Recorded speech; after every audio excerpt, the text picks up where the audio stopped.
الحمد لله رب العالمين، والصلاة والسلام على أشرف الأنبياء والمرسلين، متواصلين معكم متابعين في قناة السامي ومتواصلين في تغطيتنا لبطولة اتحاد الشرق في هذا المساء الجميل. حضور الكبار، لعلنا نبدأ بكبير إعلامي رياضة الأحياء، عودة ميمونة للإعلامي سلطان البيشي، كبير إعلامي رياضة الأحياء. أيضا الكبار نتحدث عن نجوم الأكاديمي وعالم الرياضة في المباراة الثالثة في دورة الثمانية والمباراة الأولى في هذا المساء. بالتأكيد أتقدم ب5-3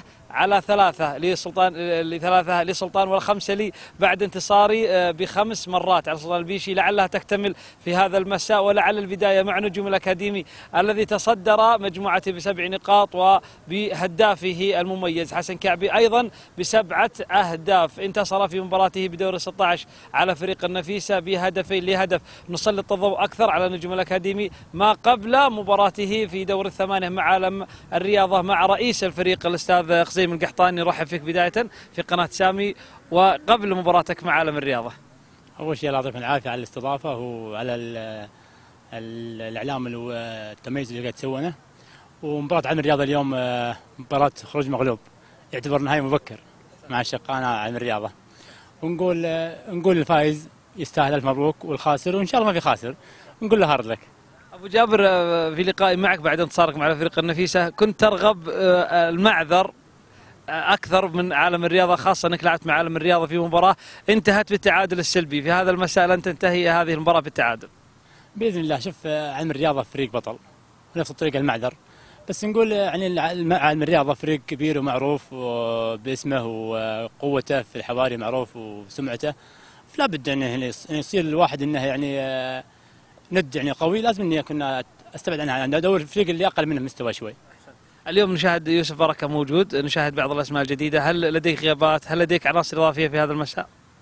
شوف، حضور يوسف اليوم كنفسية بس، ولا يلعب ما راح يلعب، هو مصاب. وطبعا فقدنا المهاجم فهد الغامدي خروجه برا الرياض، والباقي ان شاء الله فيهم خير بركه، كله متواجد وان شاء الله نسويها اليوم في الليل ان شاء الله. طيب، ننتقل، ابيك تقول ننتقل لسلطان البيشي. ننتقل الخصم سلطان البيشي. الله يعطيك العافيه ما قصرت، الله يعافيك. شكرا. مستمرين في تغطية أعزائي المشاهدين، شكرا زميلي فهد البقومي، وأيضا كان معه من الطرف الآخر لفريق نجوم الأكاديمي رئيس الفريق خزيم القحطاني. أيضا نلتقي في هذه الأثناء برئيس فريق عالم الرياضة المتحدي في هذه المباراة، وبإذن الله تعالى سأكون مرافقا لفريق عالم الرياضة أحمد الشيري. بداية نرحب فيك عبر قناة السامي. الله يحييك وأهلا وسهلا فيك وقناة السامي وبالجميع إن شاء الله. جميل. مباراة كبيرة اليوم تشهد وتجمع بين فريقين كبيرين، إن كان لعالم الرياضة وإن كان لنجوم الأكاديمي. مباراة أكيد مرتقبة وفيها حسابات كبيرة وفيها أكيد ترقب وحذر، خصوصا الخاسر راح يطلع من البطولة. طبعا مباراة كبيرة ونهائي مبكر، وما كنا نتمنى صراحة أن نصطدم بنجوم الأكاديمي في الدور هذا، ولكن دعوة للجمهور، دعوة للمتعة، دعوة للتفرغ للعب. مباراة كبيرة طبعا. فريق نجوم الأكاديمي غني عن التعريف، فريق كبير، فريق بطل، فريق نجوم، ولا يقلون عن أشقائهم عالم الرياضة. وبإذن الله نطلع مباراة حلوة، الفائز راح نبارك له، والخاسر هارد لك ويعوض في المباريات القادمة إن شاء الله. كابتن أحمد، لما شاهدنا البطولة شفنا فرق كبيرة غادرت من التمهيدي والأدوار الثانية، هذا دليل أن البطولة لا تعترف بالأسماء والتاريخ، لكن تعترف بما يقدم داخل المستطيل الأخضر. انطباعكم ومدى توجيهكم وحرصكم على اللاعبين في مباراة اليوم؟ طبعا ما في شك في فرق كبيرة خرجت، ولكن خروجها ما أعتقد أنه راح يكون له دور سلبي في البطولة. بالعكس، الفريق اللي تأهل فريق بطل ووصل ولعب بأسلوبه ولعب بالتكتيك ولعب بطريقة. أنا عندنا دائما أقول للشباب، دائما أقول للفرق، عندنا مثال اليونان حققت بطولة واحدة في حياتها في بطولة أوروبا، وكان فريق ضعيف ويعتمد على يعني على الشكل الدفاعي ويلقط هدف أو بلنتيات ويوصل. مو عيب دام هذا تكتيكك وهذه طريقتك وتوصل، فأنت فعلا قاعد تطبق تكتيك وفريق بطل. أبرز الغيابات اليوم قد تكون مؤثرة على فريق عالم الرياضة؟ والله شوف، أنا ما أحب أقول غيابات راح تكون مؤثرة، هي بالعكس ما راح تكون. يعني في غيابات، في عبود البيش، في عبد الله الشلهوب، فيه محمد عايض، في خادل، في أسماء، ولكن الحمد لله احنا جاهزين من البداية لأي غياب ولا أي طارئ ولا أي شيء. فريق جاهز، ما راح نقول يعني لو خسرنا لا قدر الله ما راح نقول غيابات لها أي دور نهائيا. الطرف الآخر كان فهد البقومي، وأيضا مرافقا مع رئيس فريق النجوم الأكاديمي خزيم القحطاني، كانوا يتحدون على المباراة وكسب الرهان اليوم. إيش حابة تقول كلمة أخيرة أو نيابة عن فريق عالم الرياضة؟ بإذن الله نقدم صورة حلوة وجميلة وراعية يستمتع بها الجمهور. طبعا بحكم اني رئيس عالم الرياضة اتمنى ان شاء الله ان نفوز وتحتفل انت معنا ان شاء الله وده ونقول هارد لك الفهاد والخزيم ان شاء الله. ودي اقول ذا الكلمه ان شاء الله بس بعد ساعه ونص من الان ان شاء الله. أعزائي المشاهدين متابعينا عبر قناة سامي، كان معنا من طرف فريق عالم الرياضة المباراة الأولى المرتقبة تجمع عالم الرياضة والنجوم الأكاديمي بإذن الله منتصرين ومرافقين لعالم الرياضة.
المهددين في الغيابات، واعتقد ان اللقاء كله ربما هناك اسباب كثيره اذا تاهل عالم الرياضه، بالتالي طارق الدومي كان حديثه واقعي جدا، التاهل الى الدور القادم حتى وان كان بالغياب، ولعل كان حديثه كله كل الغيابات في اليوم وهو حديث خالد سعد عن خالد الفيفي بكوم اخر يقول اضع خالد الفيفي مع ذلك افكر ب10 لاعبين اللي سيلعبون الى جانب خالد الفيفي اللاعب اللي يراه خالد سعد لانه مؤثر بشكل كبير وربما اثر كثيرا على مستوى عالم الرياضه.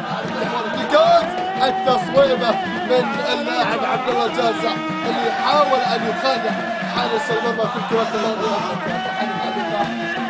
ايضا اللقاء اللي يحسم ايضا لقاء الاكتساح واولمبي الجنوب، لذلك الكرات العرضيه والكرات على التنفيذ الشمالي، كرة عرضية محاولة بالراس، لكن الكرة بعد ذلك عدت ومرت إلى خارج الملعب إلى ركلة برقاني، وحاول مرور برافو أمامية ممتازة لهليان، يحاول سقط، وهناك إشارة بركلة جزاء ربما تكون في الكرة الماضية. بالفعل ركلة جزاء للأكاديمي في الكرة الماضية على تنفيذ الكعبي حسن في ركلة الجزاء المحتسبة. حسن ولا ناصر؟ لا والله، الكرة إلى خارج الملعب، الخطأ بالتنفيذ من الشاطر حسن اللي لم يكن شاطر في الكرة الماضية. الكرة بعيدة واستمرار تقدم نجوم وعلم ميجا عالية أمامية. ميجا يحاول بالراس الكرة الماضية لكن سيطر عليها حارس المرمى المتألق في الآونة الأخيرة. الحارس سريع، برافو الانطلاقة عادت سريعة إلى الشمبري في محاولة للمرور، لكن بعد ذلك تقطع كانت سريعة الكرة الماضية، عودة للخلف، بعد ذلك إرسال الكرة إلى المناطق الخاصة بفريق عالم الهند، ويعطي الإضافة في كل المجالات الرياضية في الآونة الأخيرة. أيضا نرحب بمحمد القرة اللي تواجد أيضا معه، بالتالي أكيد ضيوف أعزائي يحضرون يحاول، لكن كرة عبد الله طالت على عبد الله ممتاز في الكرة الماضية. البحث عن عبد الله الغربي، بركة يبعد الكرة الماضية، عادت إلى تعود مجددا كرة الفيفي في السعودية للطرف الأيمن، عادت سريعة الكرة الماضية تعود. متصلين معكم متابعينا بين شوطي المباراة. انتهى الشوط الأول بتقدم فريق عالم الرياضة بهدف للاعبه المحور علاء صلاح الدين دون مقابل. طبعا ضاع فريق النجوم الأكاديمي عن طريق حسن كعبي ضربة جزاء. أبو محمد، بالنسبة لإحنا بعد ما دخل مرمانا هدف احنا حاولنا نضغط، لعبنا كرة سريعة، وصلنا للمنطقة 18 أكثر من مرة، لكن ما شاء الله يعني دفاعكم كانوا متواجدين.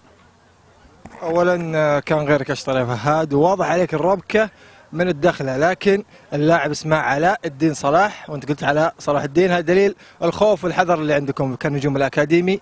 لكن باذن الله تعالى الليله خالصه ومباراه تمثل عالم الرياضه. طبعا التشكيله اللي انا فهمتها من خالد مساعد اليوم مدرب عالم الرياضه قاعد يلعب بطريقه 4-5-1 من باب انه فريق المقابل فريق كبير مثل نجوم الاكاديمي لا يستهان فيه، لكن لما تكون الهجمه خاصه في عالم الرياضه او مرتده على فريق النجوم الاكاديمي يلعب ب 4-4-2 من باب انه يضغط او يضرب بالراس مثل ما تسجل الهدف الاول اللي شفناه.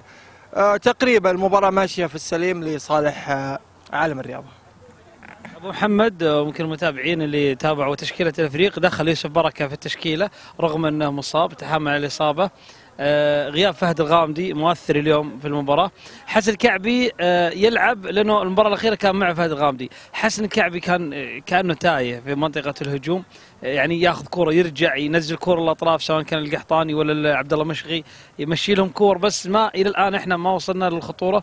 يعني متوقعين إحنا إنه الشوط الثاني إنه طارق دليم يتكلم مع الشباب إنه الهدف جاي بس بتركيز. الشباب قاعدين يستعجلون. أبو محمد، عندنا في النجوم الأكاديمي الشباب قاعد يستعجلون.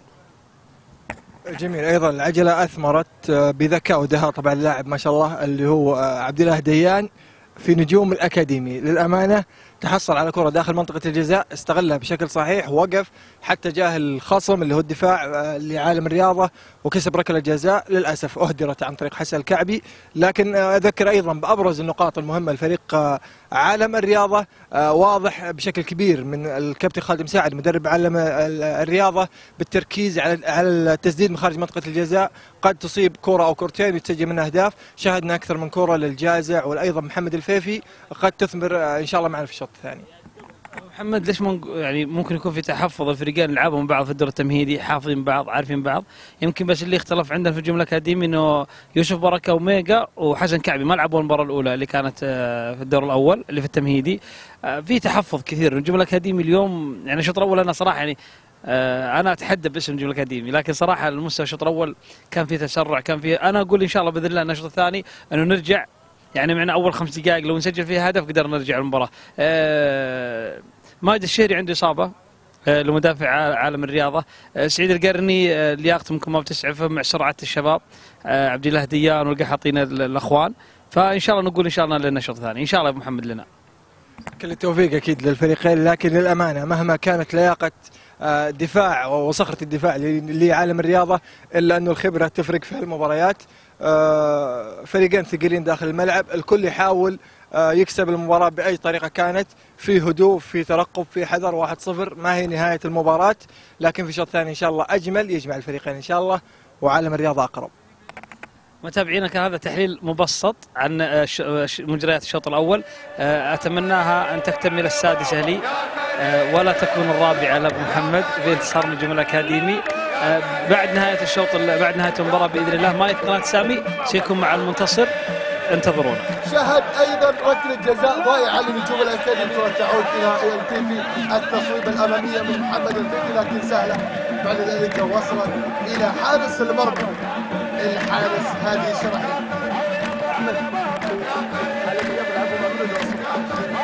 كرة تعود اماميه، المحاوله عند حسن لكن اوفسايد في كرة الماء. اوفسايد فيها سيطرة اكتساح، وكذلك نجوم بوعتيك في اللقاء اللي سيلعب بعد هذا اللقاء. كرة عادت لمصلحة عالم الرياضة واصلة إلى الطرف.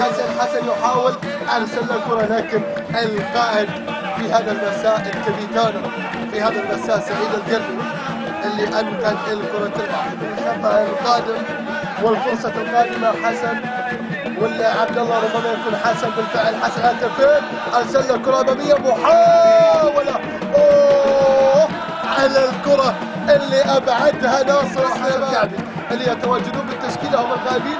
الكره وصلت الى عبد الاله الجيان، عبد الاله يحاول عرضيه في الخلف، لكن علاء الدين يتواجد في كل مكان ويبعد خطر. الكره الطويله رائعه وصلت الى القحطاني، القحطاني يحاول نقل اماميه الى عبد الله، عبد الله يحاول لكن علاء الدين ما شاء الله تبارك الله عند عبد الاله الجيان. الجيان بكره عاليه اماميه، المحاوله عرضيه، التصويبه لكن لم تكن بالشكل المطلوب ولا بالقوه المطلوبه. هو احد اطراف التسديدات القادمه.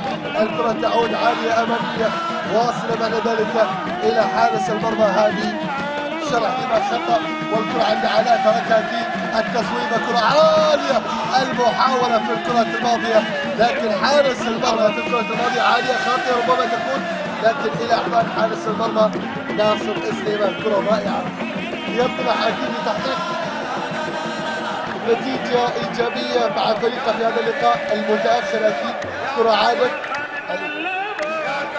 لتعود على ذلك الكره للطرف ولدفاعات الاكاديمي. المحاوله في الكره الماضيه واكيد محاوله اكيد تكون هناك فرصه كبيره في كره قادمه، كره عرضيه. المحاوله في الكره الماضيه والتصويبه لكن سهله الى احضان حارس المتواجد في دوري الزمالك. وامل اكيد كل متابعينا وعشاق اللقاءات المدينه لبركه اللي كان مصاب غاب عن هذا اللقاء، عن بدايه هذا اللقاء.